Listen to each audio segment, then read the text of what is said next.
Hello guys, this is Sumant here. In this video, we'll be doing a minimization problem that gives us the example of the reduced cost. We are following the problem from the 12th edition of Operations Management by Heizer and Munson. So, let's see.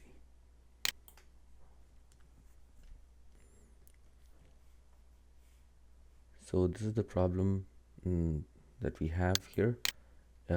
Linear programming, when we are given the information that the students there are a certain number of students that are living in 5 different sectors A through E, and there are a total of and the total population limit is given for each respective sector. Now there's also a school in 3 different sectors, sector B, C, and E, and the distance that a student has to travel if they were to take a bus between the sector that they're living in and the sector that they have to go to is given to us. So if a student living in sector A has to go to school in sector B, the distance between that is 5 miles. Also, if the student has to go to the sector that's in the same place, same sector, then the cost or the distance traveled is 0. Okay. Now our aim is to find out an allocation of number of students from various sectors going to different schools, such that the total number of student miles traveled by bus is minimized. Okay, so that's our objective function. This is from superintendent of the transportation for the district perspective. So one thing I want to highlight before we start is that this is a format, or the way the data is arranged, and it will be helpful for us moving forward in transportation module as well. So one way to look at that is that all of this is from, so this is origin, and all of these 3 different sectors here can be considered as destination. Okay, so then this becomes origin to destination. So let's say if we were to say that let there be X number of students going from sector A to sector B. So it's done X variable for the unknown, and then in the format of origin to destination. Okay. So similarly, if we were to say let there be X number of students that are going from A to school in sector C. Okay. Then let there be X number of students going from sector A to sector E. If this is how we let's say assume, let me fill out one more students going in B, X, B, C, and X, B, E. Similarly, if we were to go down, it will become X, C, B, X, D, B, and X, E, B.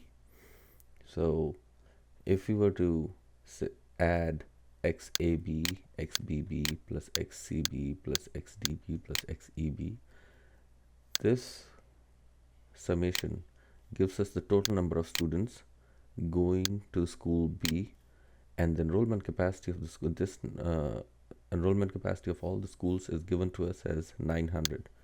Okay, so the summation of all of these variables has to stay less than equals to 900 for any given school. Similarly, whatever the summation of all of variables here comes out to be, that has to be less than equals to 900 as well. Okay, similarly, summation of all of the variables here will have to, whatever, let's say the total comes out to be, has to stay less than equals to 900. So these 3 values here will become our calculated left hand side variables. Okay, similarly on this end, any of the summation of this variable, and this variable has to sum up. Let's say if that variable comes out to be XAB plus XAC and XAE, that has to equals to 700. Now this is the tricky part. Why can we not say less than equals to 700? Because otherwise this value can be 0, this value can also be 0, and 0 plus 0 plus 0 will, this value will become 0, and therefore 0 is less than 700. Therefore the condition is true, which means we are sending nobody, even though there are 700 students living in it, but we are sending nobody to school B, school C, or school E. Okay, so we have to make sure the summation of these three stays equals to the given population limit. Yeah. Now, once these conditions are met, then our objective function has to be that 5 times xab, okay, 5 times xab plus 8 times xac plus 6 times xae plus 0 times xbb plus 4 times xbc plus 12 times xbe, and so on. We keep going up until the end, has to be minimized. Okay, so the summation of it will go something like this. Summation of xab, 5xab plus 8xac plus 6xae plus 0xbb plus 4xbc plus 12xbe, and so on. We continue going till we reach the end point. Okay, and this total summation has to be minimized, and that is our objective function. Okay, meeting all of these constraints, meeting this constraint and meeting this constraint, or all of them, would help us allocate the number of students such that everybody is going to school. One, second, every school stays within the enrollment capacity, and at the same time the total cost, which is in terms of student mile travels. This is the miles, and this coefficient part gives us the mile. This is the number of students, so the total would give us the student mile. Yeah, so the total student miles have to be minimized. Okay, now let's see how we can do this in spreadsheet. Now, in order to do that, a good pattern to follow is I'm going to copy this as is right here, and I'm going to color this as the variable cells and then hit delete. Now let's say this cell represents the number of students going from sector A to the school in sector B. So that's what that cell represents. Now at this cell, I'm going to calculate the sum of all the students that are living in sector A but going to either of the school. Okay, now this cell has to equate to, so in order to put that in spreadsheet, I'm going to enter single quote equals to the given population. Okay, so it has to stay less than, sorry, it has to say equals to, and I can copy this down. Now let me check, hit F2, it's referring to the right cells. Here I'm going to calculate sum of all the students that are going to the school in sector B. They might be living in any of the sector, but whoever, so this column total has to stay less than or equals to 900. Okay, and I'm going to copy this across, and let me color this differently. So this is, let's say, colored, and I'm going to use this one as gray, so then I know this is my right hand side. Any color that just stay consistent, so then when you're putting values in the Excel solver, then you do not get confused in selecting the wrong cells. Now, this is calculated student enrollment, and this is enrollment capacity. So this would be a proxy for, let's say, left hand side,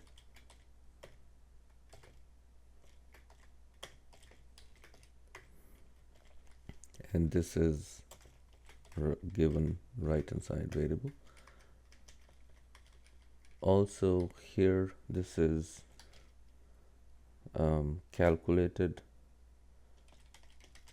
population going to school, or in other words, left hand side variable. This is given population of students in sector. Okay, also right hand side variable. Okay, now since, let's say, these formulas are working, okay, and let me check this one, refers correctly. Okay, now our objective function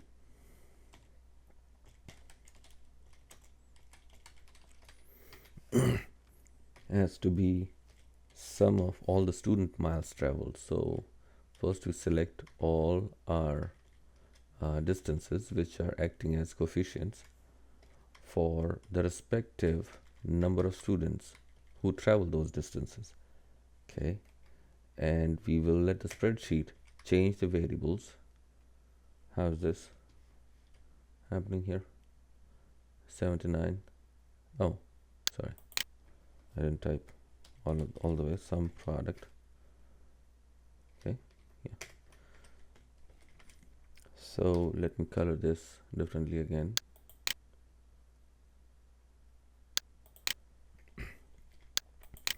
So at this point, let me test 1 1 1. So if there were to be one student going to each of the school, but they're all living in sector A, so the total number of 3 students have gone to school. Now see, if this is under this condition, if we were to say less than equals to, then this condition holds true, but that allows some of the students not to go to the sector, but we want nobody to be left behind. At the same time, let's make some changes just to check our formulas. At this point, there are different number of students going from sector, let's say A. There is one student going from B, 2 students going from C, one student going from D, and 1 from E. Okay, so a total of 1 2 3 4 5 and 6. So a total of 6 students are going to school in B. So far so good, and therefore if you were to also check at this time, the total number of student miles traveled would be Control Shift D, B. So 5 times 1 plus 0 times 1 plus 4 times 2 plus 7 times 1 plus 12 times 1 plus 8 times 1 plus 6 times 1. All that summation has to equals to 46. So let's check. 6 ones are 6. Red. Okay, so at this point, if we were to multiply each of the coefficients with the number of students that are going, that should give us the number of student miles traveled. Okay, so let's try. 5 times 1 gives us 5, plus 8 times 1 gives us 8, 6 times 1 gives us 6, 0 times 1 gives us 0, and so on. 4 twos are 8, 7 ones are 7, and 12 times 1, 12. So summation of all these should add up to 46. So 12 7 19, 8 27, 27 5 32, 32 8 40, 46. So formulas are working correctly. Yeah.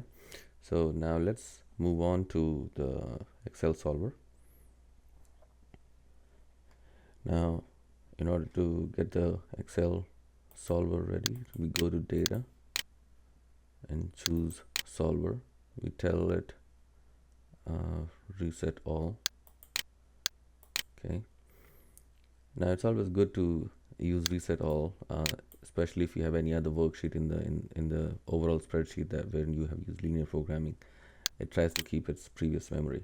So we select the objective function cell that we want to minimize, and we tell it that we want to minimize it by changing the cells in yellow only, and we add the constraint that all of our calculated population has to stay equals to the corresponding population of the sectors.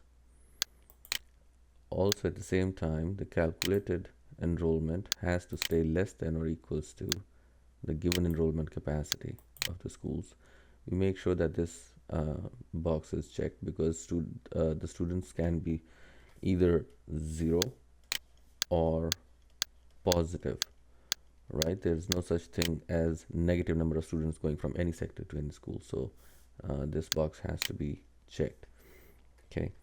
Then make sure that you choose simplex algorithm, LP, and that fulfills our purpose. And then you hit solve.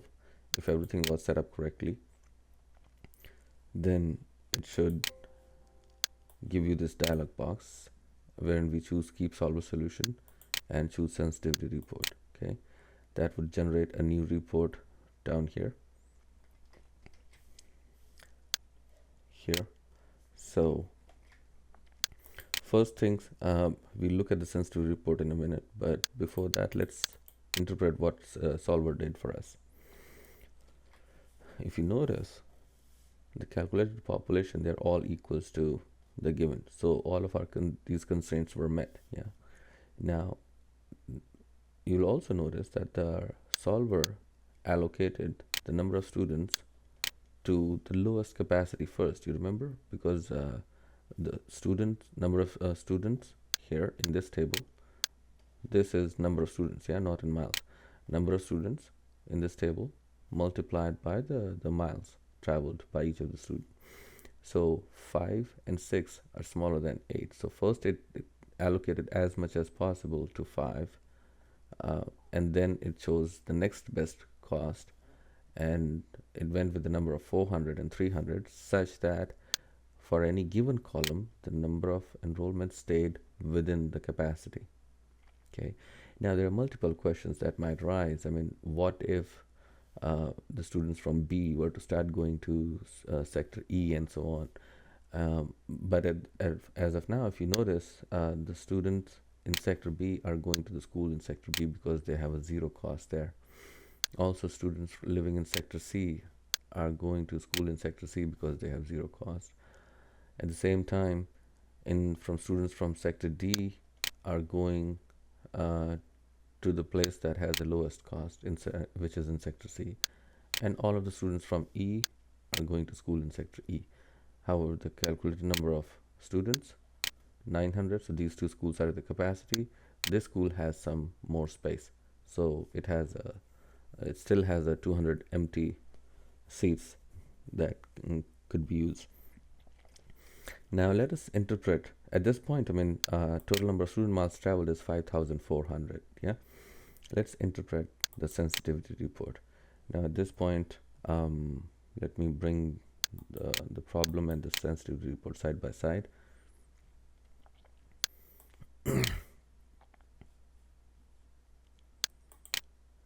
So this is a problem and this is the sensitivity report. Okay. Okay. So let's look at first things. We have the final value of all of the calculated left hand side variables. So it starts from J24. So it starts from this cell. Oops. this cell, then this cell, then this cell, and then on this end. Okay, so that is why sometimes it helps the naming thing. So calculate the standard enrollment, so it took the first left alphabet, and then it will go up and take the first top alphabet. Okay, now again, as I said, let me correct this. This is number of students. Okay, now if I was to name it such that these were right here, then it would come out here in the sensitive report a little better. Yeah, so let me do that right now. Let's say data solver. Okay, and I create a new spreadsheet. So let me look at this one. So this is better. Yeah, so calculate student enrollment left hand side, so and then school in sector B, so it takes the first left and then the first topmost. Okay, now let's interpret this. First things, the final value used is 900. The right hand side constraint allowed was 900, and then we also have something called shadow price. Okay, now the way you interpret shadow price is this is the amount by which, if you were to relax your constraint by 1 unit, so if you were to relax this constraint and say that there is +1 capacity for the enrollment, if you were to do that, then our then our objective function should improve by this amount, which is -1. So instead of 5400, we should have something like 5400 minus 1, which is 5399. So let's try that. If I was to do 901 and go to solver, solve, I'm not going to create new sensitivity. I'll only say keeps a solution. Now see, that improved our solution by -1 unit. Okay, -1 student mile in this case. So let me bring it back to where it was and hit solve. Okay, so we come back to our original solution of 5,400 student miles. Also, let's look at another one. There's a high shadow price for M19, which is calculated population going to the school. Let's say M19.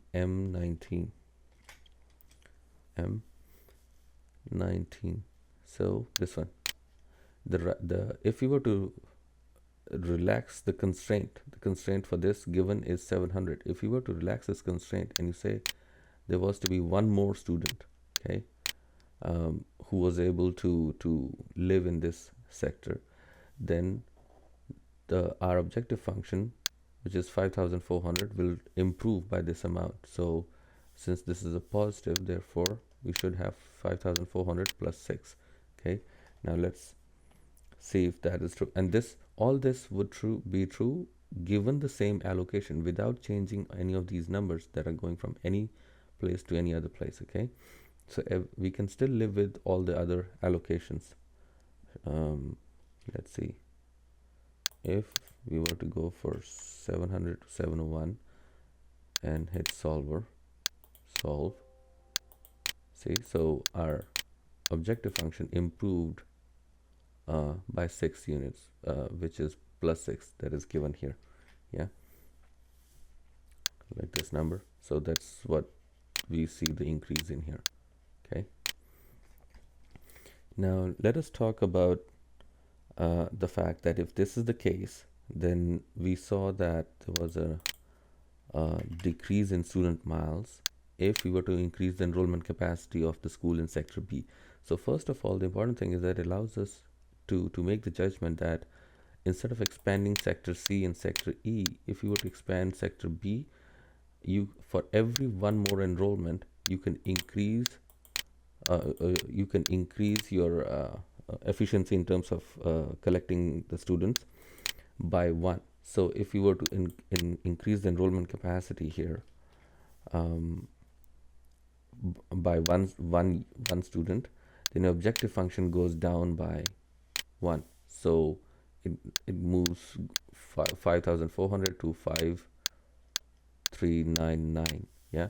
Now, if somebody gets greedy, saying that let's increase the enrollment in this school by 500, no, that's not possible, because the allowable increase and allowable decrease are give you the range within which all of the solution would still be valid. I mean, rest of the allocation would still be valid if you were to change only this thing at a time. Okay.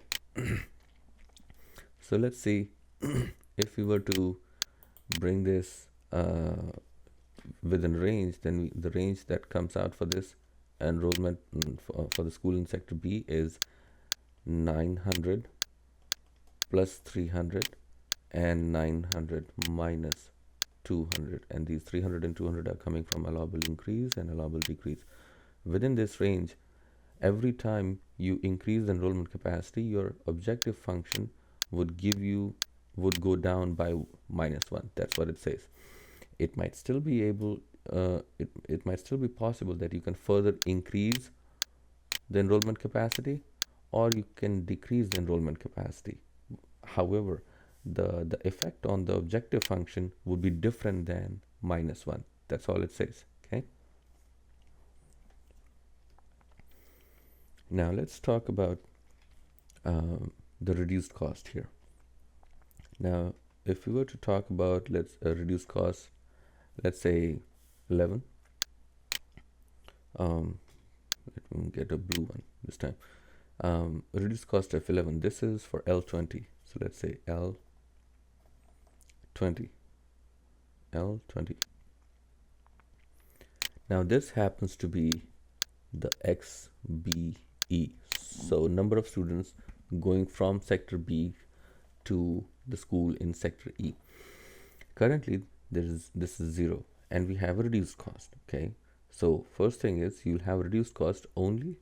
Well, let's define the reduced cost. Reduced cost is in essence the extent by which the coefficient has to improve. So this is the coefficient for XBE is 12. Yeah. This is the extent by which it has to improve before this XBE will become part of the solution. Okay. So first, let me get this thing back to where it was. So, oops, cancel, solve. So now it's back to 5400. And now let's see if we were to say for the coefficient for this, which is 12, it's given right here. Yeah. This is the variable XBE, which is currently 0. It has a reduced cost of 11, which means its coefficient has to improve by 11 before it will become part of the solution, and it has its infinitesimally, I mean, you can increase it to the infinity, but you can decrease it only to the extent of 11. Okay. So first thing is, let's see how much does that actually affect our solution. So first thing is, let's say it says that allowable decrease in the objective function is 11. Okay. So currently our objective coefficient is 12 and allowable decrease is 11. Let us decrease it by 11. Because by definition, then somebody living in sector B should start going to school in sector E. Anything less than that, the allocation should not change. Okay, now let's see how does that translate here. Let's say if I was to make this from 12, okay, to 11, okay, and then hit solver. See, nothing happened here so far. Pay attention here. Nothing happened here. So we went down from 12 to 11, but nothing happened here. Okay. Now let's bring this back to where it was 12. Now let us reduce it by the same amount when they said it will. So the reduced cost 11 and allowable decrease is 11. So going by the definition of reduced cost, let us reduce it all the way by the reduced cost that is given to us. So it said 11. Let me make this as 1 then. Now, theoretically, this should become part of the solution now, because it has gone down by the reduced cost that it gave us in the initial solving. That means somebody should start moving from sector B to sector E. Okay, let's see. If that is the case, then hit solve, nothing. Then the moment we go by more than our reduced cost and then we solve it, we'll pay attention to that solution again. Now, Control Shift T. Now you see the students who were initially going in here in this cell now have started to come from sector B. So the total enrollment of the school in sector E is now at its limit. Instead, the school in sector B has a gap, so it has enrollment of 900. So the moment we went above the reduced cost, this coefficient became part of the solution. Initially, originally it was 0, right? So this is, let me first bring this back to its original form. This was 12. Okay, hit solver. So just remember, this was 700, 500, yeah, and here 700, 900, 900. Okay, let's solve this to its original form. So the key takeaway point from this is that the reduced cost can be considered as the proxy for, oops, what did I change here? Interesting. Let me make a new spreadsheet, a sensitivity report then. Okay, sensitivity report again. Okay, so this was 11. So again, coming back, the reduced cost for L20, which was for this, in essence tells you by how much the cost, which currently is given in terms of the miles, has to change before it becomes part of the solution. So this is very helpful and is used in situations, either in transportation or even in marketing, when you can say what has to happen before your product starts to sell, or how much the price has to change before it becomes part of the solution. Now you have to pay attention that if you're solving the problem in terms of the cost, or if you're solving the problem in terms of maximizing the profit, accordingly your interpretation would be different. Okay, similarly, we have a reduced cost for other variables, for example K19. So currently again this is 0, and that's why you have reduced cost here. Therefore this number has to change by at least 2 before it becomes part of the solution, and the allowable decrease is 2, so it can go down only up to 6, and the moment it goes 6 or less, that's when all of this allocation will change. Up until then, if you were to make it 7, nothing will happen here, okay, in the yellow cell, except 1 or 2 just to accommodate the constraint. Okay, so I hope you enjoyed it. It's pretty, the sensitive report, it gives you a lot of compact information, and if you know how to interpret that information, it's pretty powerful. Okay, especially the shadow prices and reduced cost. Okay, hope you enjoyed, guys. If you have any questions, feel free to reach out to me. I'll be happy to help. Thanks. Bye bye.